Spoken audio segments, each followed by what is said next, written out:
प्रश्न 22वा.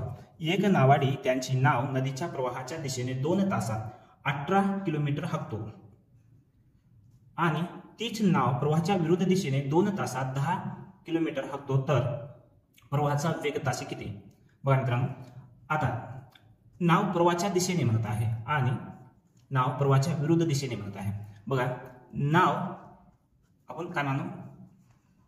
नावेचा वेग आपण x मानू आणि प्रवाहाचा वेग y गृहीत धरू.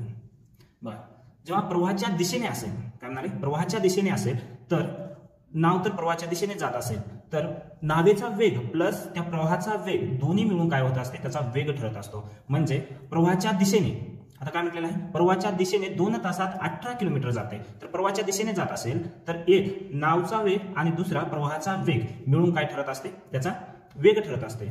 मग 2 तासामध्ये 18 किलोमीटर जाते, 2 तासामध्ये 18 किलोमीटर जाते, तर 1 तासामध्ये 9 किलोमीटर जाते. म्हणजे x प्लस y म्हणजे प्रवाहाचा वेग, नावाचा वेग आणि प्रवाहाचा वेग, प्रवाहाच्या दिशेने म्हटल्यावरती नावाचा वेग आणि प्रवाहाचा वेग मिळून किती झालेला आहे? 9 किलोमीटर. आणि प्रवाहाच्या विरुद्ध दिशेने 2 तासामध्ये 10 किलोमीटर जाते, तर 1 तासामध्ये 5 किलोमीटर जाते. प्रवाहाच्या विरुद्ध दिशेने म्हणजे नावाचा वेग मायनस प्रवाहाचा वेग, कारण प्रवाहाच्या विरुद्ध दिशेने जात असेल तर नाव इकडल्या साईडला जात असेल आणि प्रवाहाचा वेग या साईडला असेल तर दोघांची काय होते? वजाबाकी होते. बरोबर किती आहे? 5. तर हे समीकरण आपल्याला सोडून घ्यायचं आहे.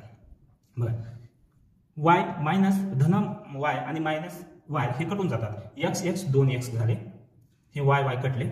बरोबर, या दोघांची बेरीज केलं तर 14 झाले. किती झाले? 14.